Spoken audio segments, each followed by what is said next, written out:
graças a Deus. Irmãos,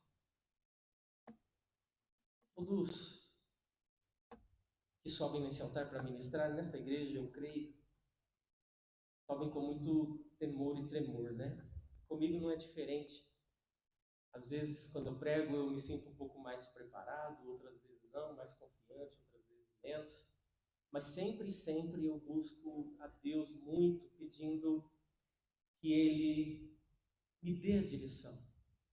Porque há um peso muito grande estar aqui ministrando. Querendo ou não, nós estamos aqui em mais de 100 pessoas, eu creio. Cada um de vocês está aqui não por brincadeira, não por um simples entretenimento, mas está aqui para buscar uma palavra, uma direção de Deus, né? E não sei os altares de outros lugares, os púlpitos desse Brasil, o que move o coração dos seus pregadores, mas eu sei que neste lugar o que move o coração dos pregadores é o desejo de que o Senhor abençoe a vida de vocês. Esse é o meu desejo, esse é o desejo da pastora e de todos que sobem aqui para pregar, todos os irmãos aqui envolvidos com o ministério da palavra. Pois a nossa igreja, os irmãos bem sabem, nem sempre tem palavras muito doces ou muito receptivas, mas você sempre vai encontrar aqui palavras que produzem vida eterna, porque são palavras extraídas da Bíblia, não para te iludir ou para te ganhar ou para te conquistar, mas palavras para te levar para o céu. E o fruto dessa mensagem é justamente um questionamento hoje que eu estava com Deus de manhã, essa semana toda mesmo, pedindo a Deus, Senhor, o que eu vou pregar para a tua igreja? Eu penso que a pastora, por exemplo, que é a líder da igreja, talvez ela tenha um pouco mais de facilidade, porque como pastora, como líder, conhece muito mais a vida de cada um dos irmãos, que com certeza os irmãos conversam com ela, passam mensagem, passam os seus problemas. E a pastora, até por uma direção de Deus, normalmente todo pastor ele tem um direcionamento daquilo que é necessário instruir a igreja, porque o bom pastor ele sabe aonde que ele tem que cutucar, aonde que ele tem que bater com a vara, para colocar a ovelha na direção correta. Mas aqueles que pregam de vez em quando, né, pastor Maurílio, irmão Alessandro, os demais irmãos, irmão Júnior, às vezes não tem essa visão ampla do que a igreja precisa. Então a gente, né, irmã Regiane, a gente precisa pedir muito a Deus a direção do que ministrar, né? E essa era a minha dúvida até hoje de manhã, pedindo, Senhor, o que eu ministro, o que eu falo para a tua igreja? E essa dúvida, ela também se entrelaça com uma dúvida, um questionamento que já vem no meu coração há muitos dias, e eu percebo também que a pastora algumas vezes já mencionou sobre esse questionamento. O porquê que hoje em dia é tão difícil as pessoas se firmarem na igreja, na fé? É tão difícil as pessoas permanecerem. Você vê que muitas vezes uma pessoa vem com uma certa constância, daqui a pouco ela para, já não vem mais, e você não vê mais a pessoa. E aí a gente como pregador fica procurando uma solução mágica, uma palavra poderosa que traga para os irmãos algo que os firme. A gente fica buscando em Deus, pelo menos eu creio, a maioria dos pregadores ou pastores que deseja que cada irmão se firme na presença do Senhor, a gente fica pedindo a Deus, Senhor, o que é necessário, que palavra, o que fazer, o que falar, para que o irmão ou a irmã seja abençoado e se firme. Qual é o problema da igreja hoje? Qual é o problema das pessoas hoje? É um questionamento que bate sempre no meu coração. No final dessa mensagem, com certeza esse questionamento não vai ser explicado plenamente, mas pelo menos uma direção vai ser dada a todos nós. Porque esse questionamento é algo que eu creio que todo mundo faz e que todo mundo tem, porque não é uma simples resposta que vai trazer a solução para esse problema. Esse problema é um problema individual de cada um de nós para com Deus. Mas, nessa busca de direção, muitas vezes eu me questiono e pergunto a mim mesmo, fico buscando, será que é falta de conhecimento na palavra? Que as pessoas vivem de forma tão inconstante? E buscando e analisando e olhando às vezes para mim mesmo, para as facilidades que nós temos hoje, e olhando para a igreja, pelo menos pela nossa igreja, onde não falta palavra, não falta ensino. As pregações aqui são muito sempre esclarecedoras, bem claras. O ensino bíblico às terças-feiras são ensinos edificantes ao extremo, coisas que nunca aprendíamos em outros lugares, aprendemos aqui. Então a palavra não falta. Hoje há uma facilidade enorme de nós obtermos conhecimento bíblico, porque na palma da nossa mão nós podemos ter um aplicativo da Bíblia. E hoje tem muitos aplicativos excelentes, gratuitos, onde temos estudos bíblicos, onde temos cursos bíblicos, teologia gratuita, muitas coisas, tudo de graça. As próprias inteligências artificiais hoje. Você pergunta para o Gemini, pergunta para o chat GPT e para outros, qualquer questão bíblica, você encontra a resposta. Então não há hoje desculpa para falar, é falta de conhecimento, que é um motivo de eu não estar constante, é falta de acesso à palavra, que é o motivo de eu não estar firme na presença do Senhor. Quem concorda, diga amém. Todos nós temos acesso a... Quando eu me converti, a minha primeira Bíblia de estudo, eu ganhei, foi uma dificuldade, e naquela época não tinha essas facilidades, né? Tudo que se ia comprar para adquirir estudo era caro, e a gente não tinha condições. E a gente ia pela fé. Hoje não. Hoje nós temos acesso fácil a qualquer tipo de ensinamento. Então, eu concluo. Não é falta de conhecimento, não é falta de acesso à palavra ou de informação que causa a nossa inconstância na fé. Então, o que seria?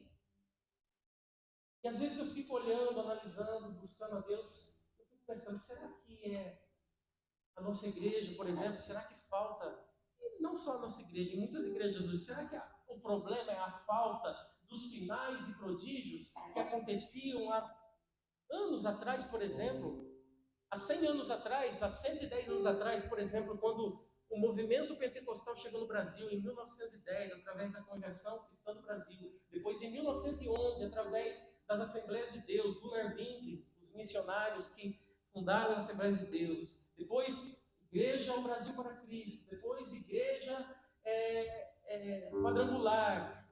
Igreja Deus e Amor. Se você procurar a história da igreja protestante e da igreja pentecostal brasileira, você vai ver os sinais e prodígios que aconteciam naquela época.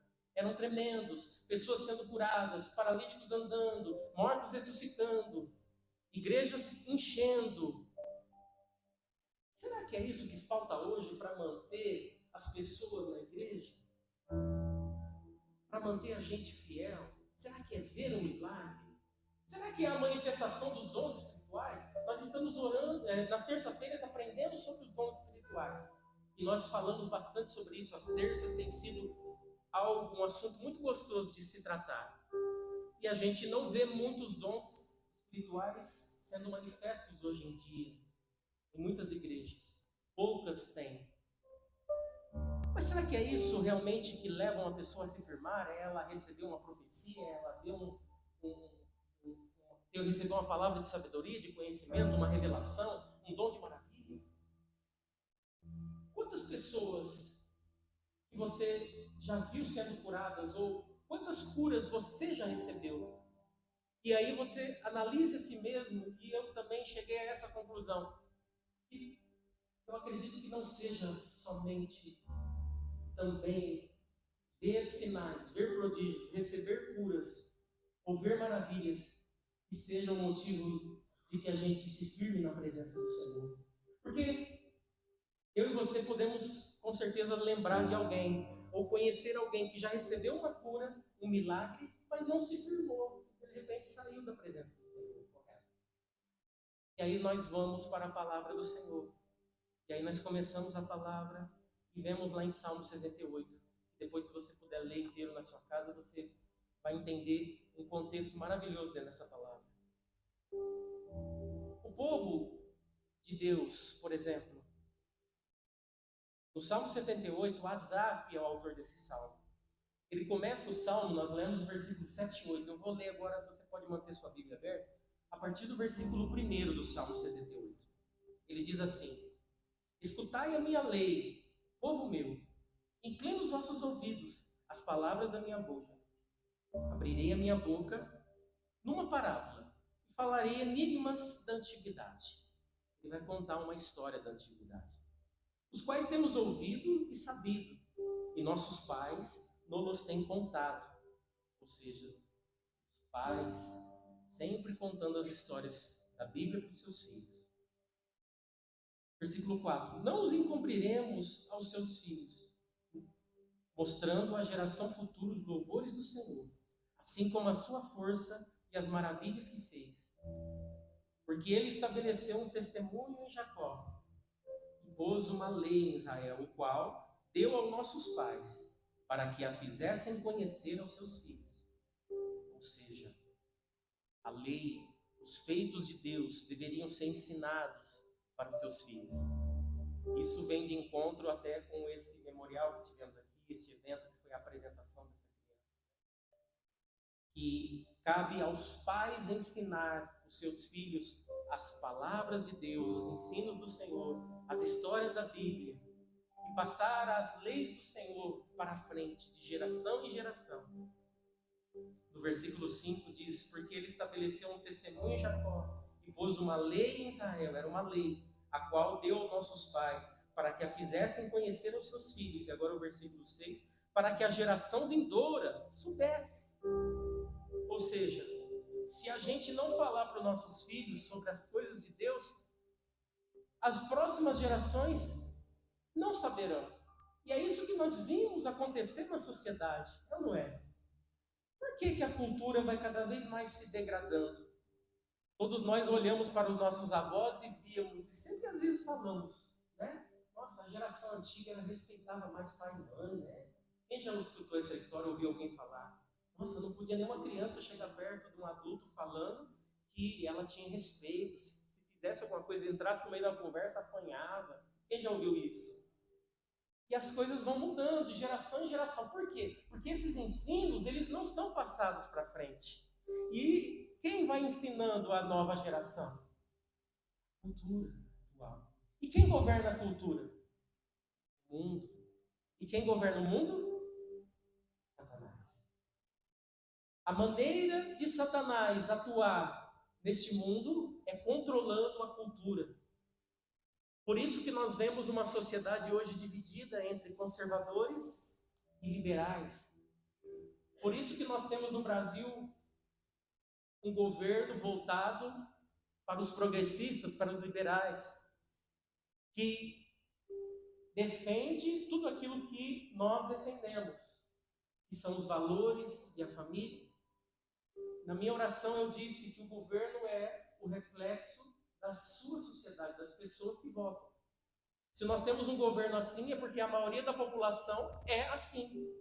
Porque só está no poder alguém que você coloca conforme o que você deseja, o seu anseio. Se você deseja que alguém defenda o aborto, você coloca no poder alguém que defende o aborto. Se você deseja viver de assistencialismo, como nós vemos muito hoje em dia, você coloca no poder alguém que vai prometer sempre manter o assistencialismo para você. Se você deseja no poder, se você deseja para você que não se pode fazer alguma coisa ou pode fazer alguma coisa, você coloca no poder, através do voto, as pessoas que defendem os mesmos princípios que você defende. Então, de onde deve vir a reforma? De nós, em primeiro lugar. Nós precisamos mudar para que o governo mude, para que a cultura mude, para que a sociedade mude. Porque agora, nessas épocas de eleições, nós vemos muitos líderes políticos já se voltando para os cristãos, que hoje são cerca de quase 40% da sociedade brasileira. Porque os políticos sabem que precisam do voto dos cristãos para se elegerem. E muitos cristãos não são coerentes com seus princípios e colocam no poder às vezes por se omitir ou simplesmente por não conhecer ou não se aprofundar ou achar que não é de Deus, pessoas que defendam os seus princípios. Mas eu estava falando sobre a cultura e sobre a transformação que é levada através de geração a geração. Por quê? Porque nós não ensinamos os nossos filhos como era a lei de Deus na palavra. Então você, pai, você, mãe, ensine os seus filhos para que as próximas gerações carreguem os valores que você ensinou. Traga os seus filhos, mantenham eles na casa de Deus, ouvindo a palavra de Deus, para que eles carreguem até as próximas gerações. E quem sabe a gente consiga restaurar e reverter este projeto que foi instituído com sucesso na sociedade brasileira, que tem levado a cultura e as famílias a estarem cada dia mais longe de Deus, invertendo os valores. Não adianta, irmão, a gente pôr a culpa no governo. A culpa está em nós, a culpa está em nós. É a gente que tem que fazer a nossa parte, a gente tem que fazer o nosso melhor, a gente tem que fazer ao nosso redor a transformação acontecer, a reforma acontecer. E olha como a palavra vai fluindo e a gente vai saindo até do contexto, né? Mas é o Espírito Santo que dirige todas as coisas.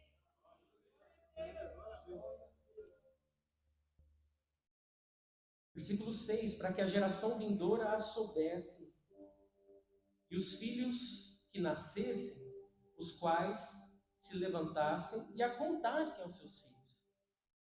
E aí, Asaf diz no versículo 7, para que pusessem em Deus a sua esperança, e se não esquecesse ou não se esquecesse das obras de Deus, mas guardassem os seus mandamentos. Por que tem que ensinar os filhos, e os filhos dos filhos, e os filhos dos filhos? Para que eles viessem colocar em Deus a sua esperança. E não se esquecesse das obras de Deus. Sabe qual é o reflexo disso? As pessoas estavam vivendo as suas vidas, recebendo as histórias de Deus, dos seus pais, dos seus avós, dos seus antepassados. Mas ainda não tinham vivido as suas próprias experiências com Deus. Mas eles guardavam, eles tinham que ser ensinados e aprendidos para que pelo menos através do ensino da palavra, das histórias do Deus dos seus pais, eles tivessem o desejo também de viver aquelas experiências. E aí o versículo 8, e de guardar os seus mandamentos. E aí o versículo 8 diz, tudo isso para que não fossem como seus pais, geração obstinada. O que é obstinada? Teimosa, rebelde, geração que não regeu o seu coração e cujo espírito não foi fiel. Do que Asaf estava falando? Asaf estava falando do povo de Deus que saiu do Egito e que ficou no deserto por 40 anos. E por muitas vezes viu sinais e prodígios, viu milagres estrondosos acontecer. Como eu disse no início, o meu questionamento, a minha indagação. Será que se nós víssemos o mar abrir hoje, igual aquele povo viu, a nossa fé seria inabalável? Será que, como o povo de Israel, né, aqui no Salmo 78 inteiro nós vamos ver essa história, testemunhou coisas impossíveis.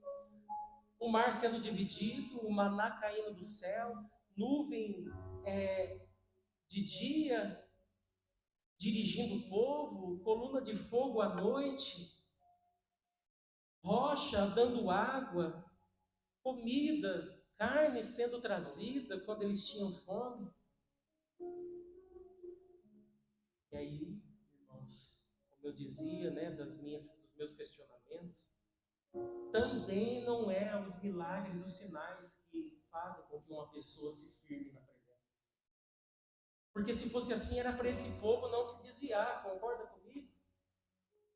Não é o fato de você receber um milagre, de você ver um sinal, de você ver um prodígio, de você ver uma manifestação sobrenatural de Deus que vai fazer você se firmar. que vai fazer você ter constância. Porque se fosse assim, esse povo nunca teria se desviado. Mas o problema, irmãos, desse povo, e é um problema tão atual, que é um problema de todos nós, é que nós muitas vezes queremos ver ou buscar ou receber ou alcançar a mão de Deus, aquilo que Ele tem para nos oferecer, e não o próprio Deus. Nós queremos o milagre, mas não queremos o dono do milagre. Nós queremos receber, mas não queremos viver na presença dele. É uma geração inconstante, que buscava o benefício, ou seja, o milagre, e não o relacionamento com o Senhor. Por isso, quando acabava a água, o povo murmurava, o povo reclamava com Moisés. Aí Deus trazia água, o povo voltava para Deus, glorificava, adorava, se alegrava, se regozijava. É assim, irmão. Quando as coisas estão bem na nossa vida, glória a Deus, aleluia, estamos aqui na igreja, alegres, felizes. E quando as coisas estão mal? Será que nós mantemos essa mesma constância ou começamos a murmurar, começamos a se afastar, começamos a reclamar? Será que a nossa fé se mantém firme ou ela se dissolve? O que leva a gente a se tornar inconstante? É a gente focar no problema e não na solução. Por que a gente não consegue se manter fiel a Deus e a gente vai e volta? Uma hora está lá em cima, outra hora está lá embaixo.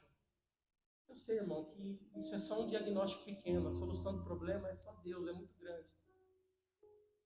Mas um dos motivos é esse: a gente foca nos problemas que a gente está vivendo e esquece de focar no solucionador do problema, que é Deus. Não é? A gente olha tanto para a situação e se esquece que nós temos um Deus que pode todas as coisas. Puxa vida, eu não entendo, não era para a gente se questionar. O povo acabou de sair de uma maravilha sobrenatural, o mar se abrindo. Logo em seguida, tem sede, já começa a reclamar e fala que é melhor voltar para a escravidão. Quantos de nós não somos assim? Recebemos uma bênção hoje, aí uma coisa dá errado ali na frente, poxa, nós já estamos murmurando, reclamando contra Deus. Por quê? Porque nós esquecemos do que Deus já fez pela gente. Olha um pouquinho para trás, olha um pouquinho para quem você era e o que você é hoje. Olha um pouquinho para aquilo que Deus já fez na tua vida. Para de focar nos problemas e situações que você está vivendo. Foca os teus olhos no Senhor.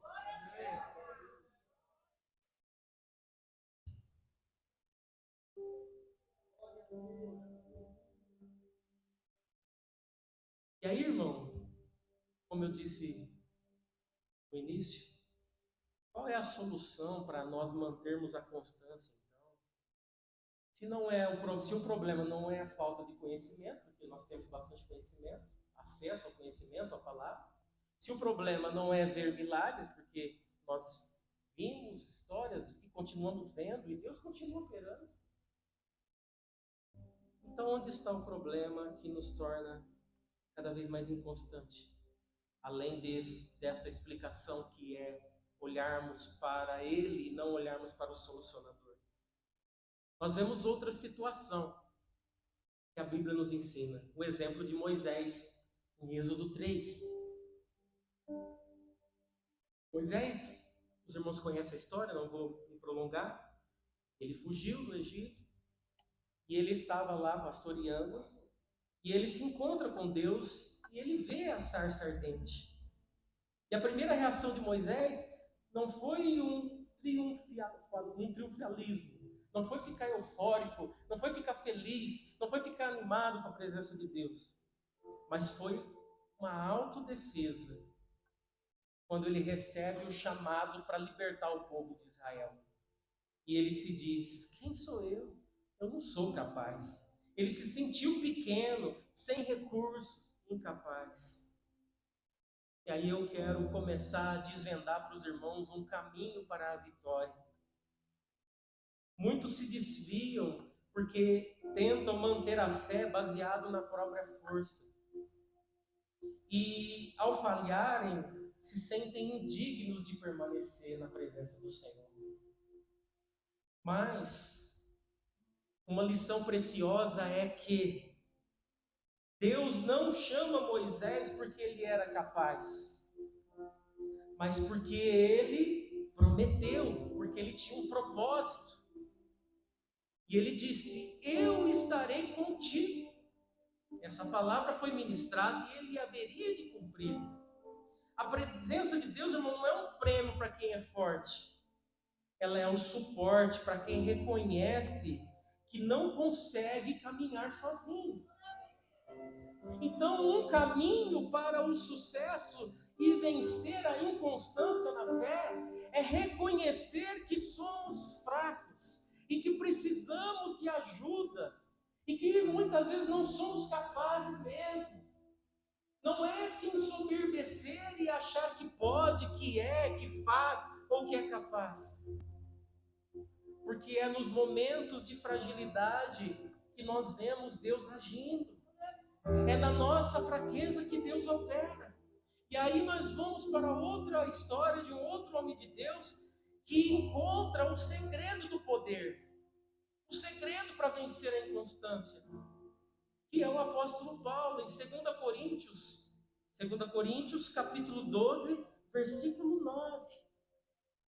E sabe qual é o lugar onde a gente mais encontra Deus? Não é na hora da euforia, que está tudo bem, na hora que nós somos vitoriosos, que ganhamos um aumento, que recebemos um elogio, uma vitória, que ganhamos dinheiro, ou isso, aquilo, outro, ou recebemos uma recompensa. Não é na hora da vitória, mas é na hora do fracasso, na hora da fraqueza, que nós temos um verdadeiro encontro com Deus. Sabe por quê? Porque é nessa hora que nós nos esvaziamos de nós mesmos e nós reconhecemos que nós precisamos de ajuda. 2 Coríntios 12, 9 e 10, Paulo diz assim: e disse-me, a minha graça te basta, porque o meu poder se aperfeiçoa na fraqueza. De boa vontade, pois, me gloriarei nas minhas fraquezas, para que em mim habite o poder de Cristo. Versículo 10. Por isso, sinto prazer nas fraquezas, nas injúrias, nas necessidades, nas perseguições, nas angústias, por amor de Cristo, porque quando estou fraco, então sou forte. Paulo entendeu isso quando ele pediu para o Senhor tirar o espinho da carne que ele sofria, que era um mensageiro de Satanás para esbofeteá-lo. Nós não vamos entrar nesse assunto. Mas quando nós estamos fracos ou em situações difíceis, dois caminhos nós podemos tomar. Ou o caminho da murmuração, ou o caminho de se desviar, ou o caminho de parar de ir na igreja, ou o caminho de reclamar de Deus, de se afastar. Ou o caminho, igual Paulo tomou, de reconhecer que precisava de Deus, de que o poder de Deus se aperfeiçoaria na sua fraqueza e de que ele precisava reconhecer a necessidade de Deus em sua vida para conseguir vencer. Então sempre haverá dois caminhos para você seguir.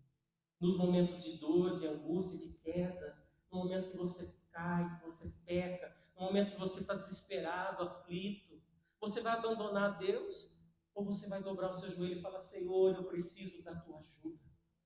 Por isso que é nesse momento, é nesse lugar, o lugar do encontro com Deus. É no lugar da fraqueza. É no lugar que a gente se entende que a gente não pode. É no lugar que a gente reconhece que a gente não é. Sozinho a gente não consegue. Sozinho a gente não vai vencer. É nesse momento que a gente encontra um poder sobrenatural. Porque é nesse momento em que a gente se rende ao Senhor e entende que é Ele que pode todas as coisas em nossas vidas.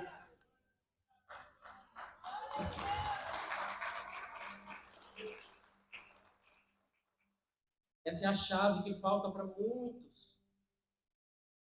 A nossa fraqueza não é motivo para desistir. isso, meu irmão, minha irmã, não pare quando você cair. Não pare quando você pecar. Não pare quando você se sentir fraco. É nessa hora que você deve se levantar e buscar ao Senhor e reconhecer que você precisa de ajuda. É uma coisa tão natural. Quando você está doente, você vai aonde? Médico. Agora, o cristão, quando o conhecedor da palavra, quando ele está fraco, em vez de ir para a igreja buscar Deus, ele fica em casa assistindo televisão.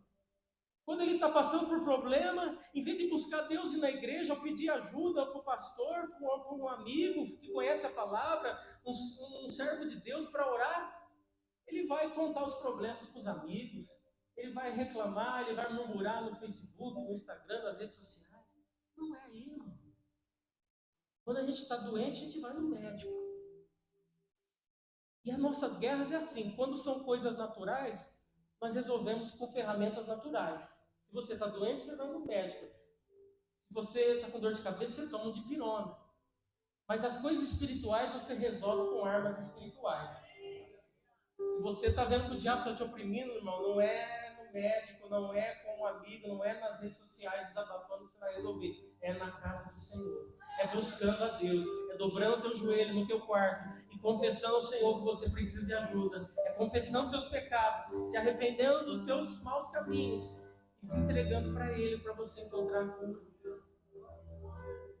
É na fraqueza que nós temos um encontro com Deus.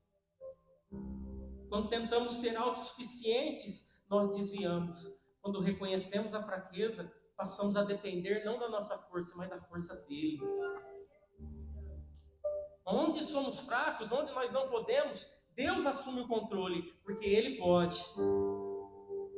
Por isso, irmão, a sua fraqueza não é o fim, é o espaço onde Deus estava esperando, era esse espaço que Deus estava esperando para que o poder dele se entrasse e se aperfeiçoasse na sua fraqueza. Por isso, o processo de fraqueza que eu e você passamos é Deus nos aperfeiçoando para sermos fortes lá na frente. E é nesse momento que nós não podemos desanimar, nesse momento que nós devemos dizer: Deus, eu não consigo remar mais sozinho, rema por mim. É nesse momento da tempestade que nós não podemos se desesperar. É nesse momento que nós devemos dizer: Senhor, é só Tu agora para tocar a minha vida e acalmar essa tempestade. E aí nós vamos para o Salmo 27 para concluir essa mensagem. Abra lá, Salmo 27, capítulo 27, versículo 8.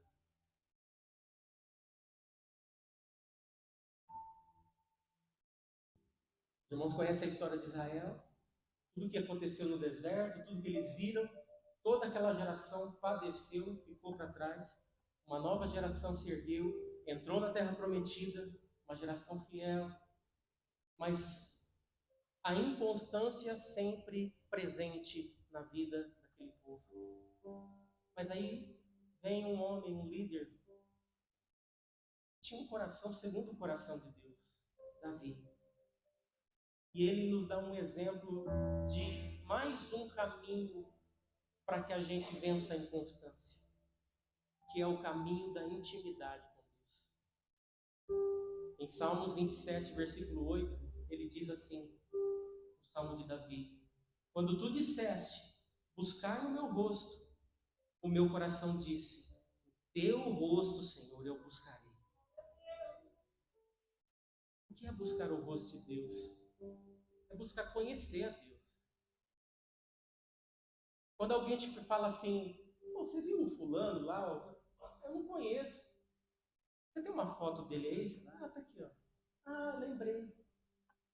Quando você vê o rosto de alguém, você conhece ou não aquela pessoa. Buscar o rosto de Deus, buscar a face do Senhor, é mencionado em vários lugares da Bíblia, mas sempre se relaciona, o significado é buscar conhecer a Deus, se relacionar com Deus. E aí entra aquilo que está sendo sempre ministrado aqui na igreja nesses últimos dias. E foi ministrado até hoje nos louvores, sobre intimidade e outros louvores. É a necessidade de nós se relacionarmos com Deus e não simplesmente ouvir falar dele. Porque todos nós ouvimos falar de muita gente. Nessa época de Copa do Mundo, você já está ouvindo falar muito do Messi, do Neymar. Você conhece ele, não conhece? Você vê as fotos, você tem uma imagem sobre quem eles é. Mas você tem relacionamento com ele? Ou melhor, se você for lá bater na porta do Messi e dizer: "Pô, é o Ivan, eu te vejo no jornal, na televisão", ele não vai abrir a porta para você, porque ele vai falar: "Eu não te conheço". Mas eu te conheço.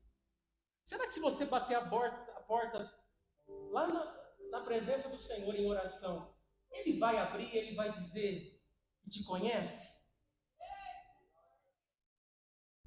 Como que alguém conhece alguém? Se relacionando. Como que Deus vai te conhecer se você não conversa com Ele? Como que Deus vai saber dos teus problemas se você não fala? Ah, pastor, não precisa. Deus, ele já sabe as palavras antes mesmo de eu falar na boca. Não é assim. Isso demonstra a onipotência, a onisciência de Deus. Mas Deus é um Deus relacional. Deus é um Deus de intimidade. Ele quer se relacionar com o ser humano. Assim foi com Enoque, a ponto de levá-lo para junto dele. Assim foi com Elias, a ponto de levá-lo para junto de si. Assim foi com Davi, a ponto de chamá-lo segundo o coração dele. E quem é Deus, irmão?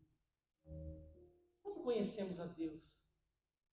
Um dia, Filipe, lá em João, capítulo 14, na Santa Ceia, ele diz para Jesus: Senhor, para a gente acreditar mesmo em tudo isso que o Senhor está falando, mostra-nos o Pai.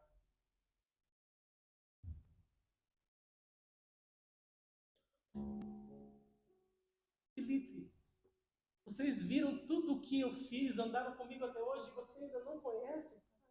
Quem vê a mim, vê o Pai. Quer conhecer a Deus? Olhe para Jesus. Quer ver Deus? Estude sobre Jesus. Fale com Jesus. Se relacione com Jesus. Entregue a tua vida para Jesus. Ele é o caminho, a verdade, a vida. Ninguém vai ao Pai senão por Ele. Não tem outro caminho.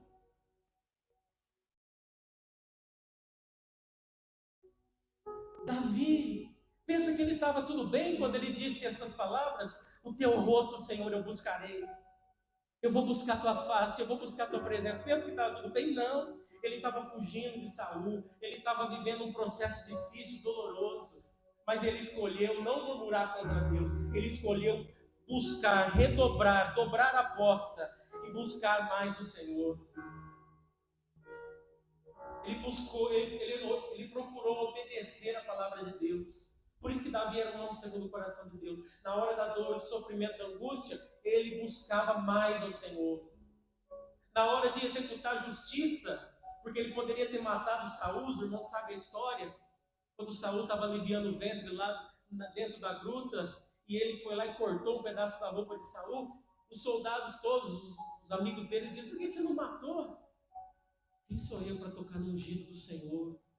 Porque ele obedecia a palavra, ele obedecia os mandamentos, acima das suas vontades, dos seus desejos, acima da sua necessidade, porque ele poderia ali findar a perseguição que ele estava sofrendo e assumir o governo, o trono. Mas ele sabia que não era naquela hora, porque tudo deveria ser segundo a vontade de Deus, na hora de Deus.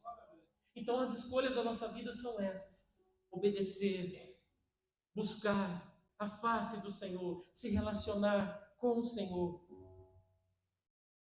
Esse é um ponto de virada de chave.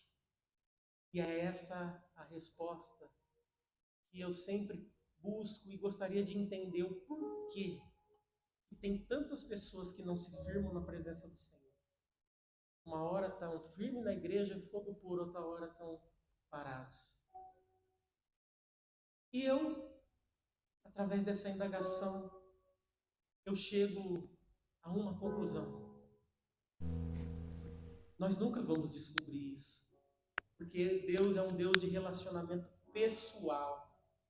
O que acontece com você é totalmente diferente do que acontece comigo. O que acontece com o irmão é totalmente diferente do que acontece com o outro irmão.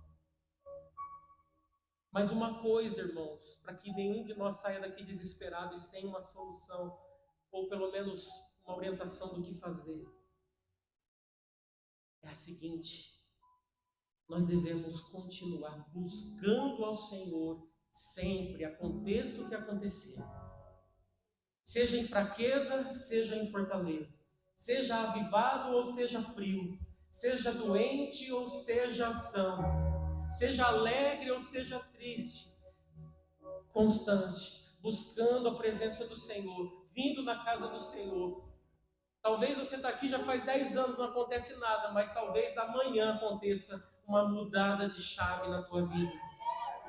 E quem vai definir isso? A minha vontade, a vontade da pastora é que fosse hoje, que todas as pessoas aqui mudassem a chave, se firmassem, se tornassem avivados, se tornassem grandes homens e mulheres de Deus. Mas não é no nosso tempo, porque quem faz a obra não sou eu, nem a pastora, nem é nenhum pregador. Porque a glória sempre é de Deus e quem faz a obra é Deus. É o Espírito Santo que convence o homem, é o Espírito Santo que trabalha dentro do homem. Mas esse é um ponto-chave, você continuar, não pare. Caiu, se levante, não pare. Pô, irmão, todos os homens de Deus do passado têm um histórico de queda. Você vê os grandes homens de Deus, Elias teve um momento de praticamente depressão, foi lá se esconder, fugiu.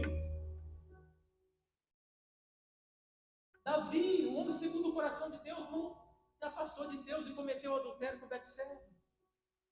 E são tantas histórias. Mas por que essas histórias estão escritas? Para mostrar, irmão, que nós somos carne, osso, somos falhos, mas nós temos a oportunidade, a chance de se levantar e não ficar prostrado. Davi se levantou e continuou. Elias, Deus foi lá na caverna, puxou ele, levantou ele e ele foi fazer a obra. Então, irmão, a queda não é o seu fim. O seu fim é se você declarar que é o fim. Porque quem tem poder de declarar que é o fim é você. Mas se você falar assim, eu caí, mas eu vou me levantar. Eu estou assim, mas eu não sou assim. Essa não é a vontade do Senhor. Eu vou me levantar e eu vou vencer. Deus, Ele entra nessa tua fraqueza e te aperfeiçoa e faz um milagre acontecer. Portanto, a conclusão que eu chego para finalizar essa mensagem. O que produz conversão e o que produz constância não são as experiências externas que a gente vê ou recebe, mas aquilo que acontece aqui dentro de nós, as internas. Não é o que vemos com os olhos físicos, mas o que enxergamos com os olhos do coração. Por isso, abra os olhos do teu coração e peça ao Senhor: Senhor, eu quero te ver. Abra os olhos do teu coração e diga: Senhor, eu quero te ver, eu quero te ouvir. Eu não quero só ouvir falar do Senhor, eu quero ter um encontro contigo. Se coloque de pé nessa noite.